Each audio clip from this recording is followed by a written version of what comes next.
White house में प्रधानमंत्री नरेंद्र मोदी और राष्ट्रपति जो बाइडेन के बीच गुरुवार को हुई द्विपक्षीय वार्ता ने भारत और अमेरिका के रिश्तों में नए युग की शुरुआत कर दी है। पहली बार अमेरिका की राजकीय यात्रा पर वॉशिंगटन पहुंचे पीएम मोदी का बाइडेन प्रशासन ने ऐसा स्वागत किया वैसा हाल के वर्षों में किसी दूसरे वैश्विक नेता का नहीं किया गया।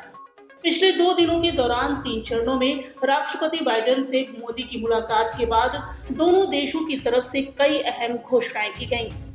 रक्षा, अंतरिक्ष, कारोबार और अत्याधुनिक प्रौद्योगिकी में सहयोग की जो बड़ी घोषणाएं की गई हैं, वो बदलते वैश्विक समीकरण को भी बता रही हैं।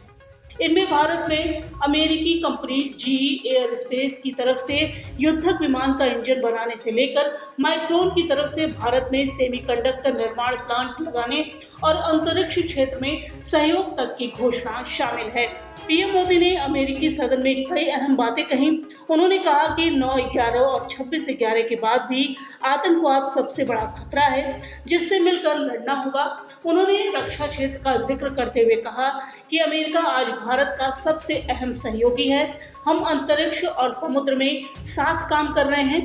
भारत में विमानों की मांग से अमेरिका में रोजगार बढ़ रहा है। प्रधानमंत्री ने कहा कि भारत में सस्ता इंटरनेट डाटा बड़ी क्रांति है। पिछले 9 साल में 1 अरब लोगों को इंटरनेट तकनीकी से जोड़ा है। हमने सौर ऊर्जा क्षेत्र में काफी प्रगति की है। हमारा जोर एक सूर्य, एक देश और एक ग्रिड पर है। यूक्रेन युद्ध पर उन्होंने कहा कि इसमें हमें बड़ी पीड़ा है। यह युद्ध का वक्त नहीं, बातचीत से समाधान जरूरी है। यूक्रेन युद्ध से यूरोप की तरफ से युद्ध वापस लौट आया है। पीएम मोदी ने अपने संबोधन में अमेरिकी सदन में बैठे लोगों का दिल जीत लिया। मोदी के संबोधन के दौरान सदन में बार-बार तालियां बजी, तो वहीं मोदी की जैसे ही सदन में एंट्री हुई, मोदी मोदी के नारे से पूरा सदन गूंज उठा। बैठक के बाद संयुक्त संवाददाता सम्मेलन को संबोधित करते हुए पीएम मोदी ने कहा कि आज की वार्ता के बाद भारत और अमेरिका की समग्र रणनीतिक साझेदारी एक नई ऊंचाई पर पहुंच गई है। बैठक को ऐतिहासिक बताते हुए उन्होंने कहा कि दोनों देशों के रिश्तों की संभावनाओं की कोई सीमा नहीं है। हमने क्षेत्रीय और वैश्विक मुद्दों पर बात की है। अंतरिक्ष क्षेत्र में सहयोग की नई छलांग लगाई है। बिहार की राजधानी पटना में आज विपक्षी दलों की महाबैठक होने वाली है। ये बैठक सीएम नीतीश कुमार की अगुवाई में हो रही है। इसमें 15 विपक्षी दलों के प्रमुख हिस्सा लेंगे। इस बैठक में हिस्सा लेने के लिए कांग्रेस के राष्ट्रीय अध्यक्ष मल्लिकार्जुन खड़गे और पार्टी के पूर्व अध्यक्ष राहुल गांधी पटना पहुंच चुके हैं। इस बीच भारतीय जनता पार्टी ने पोस्टर जारी कर राहुल गांधी पर तंज कसा है। भाजपा ऑफिस के बाहर राहुल गांधी के पोस्टर लगाए गए हैं। बीजेपी ने इस पोस्टर के जरिए राहुल गांधी का मजाक उड़ाया है। पोस्टर में कांग्रेस नेता राहुल गांधी की तुलना देवदास फिल्म में एक्टर शाहरुख खान के किरदार के साथ की गई है। साथ ही पोस्टर में रियल लाइफ देवदास के साथ शाहरुख खान और रियल लाइफ देवदास के साथ राहुल गांधी की तस्वीर लगी है। साथ ही देवदास फिल्म के डायलॉग भी लिखे गए हैं। भाजपा द्वारा किए गए पोस्टर में रियल लाइफ देवदास के नीचे लिखा है कि बाबूजी ने कहा गांव छोड़ दो, परिवार ने कहा पारो को छोड़ दो, पारो ने कहा शराब छोड़ दो, आज तुमने कहा शहर छोड़ दो, एक दिन आएगा जब सब कहेंगे दुनिया छोड़ दो। वहीं रियल लाइफ देवदास के साथ नीचे बॉक्स में लिखा है कि ममता दीदी ने कहा बंगाल छोड़ दो, केजरीवाल ने कहा दिल्ली और पंजाब छोड़ दो, लालू नीतीश ने कहा बिहार छोड़ दो, अखिलेश ने कहा उत्तर प्रदेश छोड़ दो, स्टालिन ने कहा तमिलनाडु छोड़ दो। वो दिन दूर नहीं जब सब मिलकर कहेंगे कांग्रेसी राजनीति छोड़ दो। लखनऊ विश्वविद्यालय ने ग्रेजुएशन और प्रोफेशनल कोर्सेज में एडमिशन के लिए आवेदन की अंतिम तारीख को बढ़ा दिया है।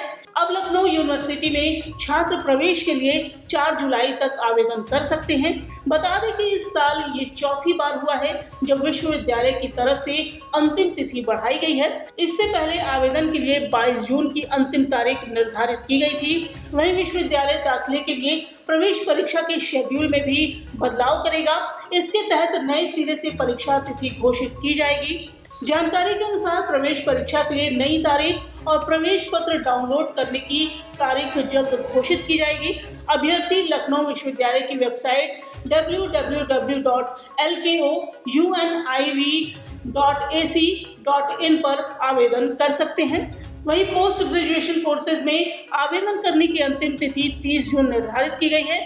बता दें कि लखनऊ यूनिवर्सिटी में ग्रेजुएशन के 12 कोर्सेज में 4000 से अधिक सीटें हैं, जिन पर प्रवेश प्रक्रिया जारी है।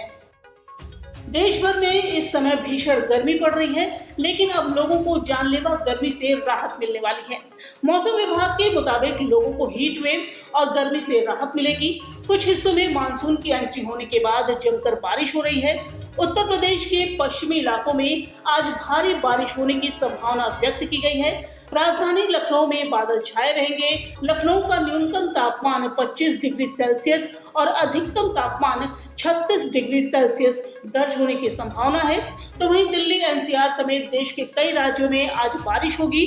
दिल्ली में बारिश से मौसम सुहावना हो गया है। वहीं देहरादून और नैनीताल समेत उत्तराखंड के 6 जिलों में आज भारी बारिश को लेकर रेड अलर्ट जारी किया गया है।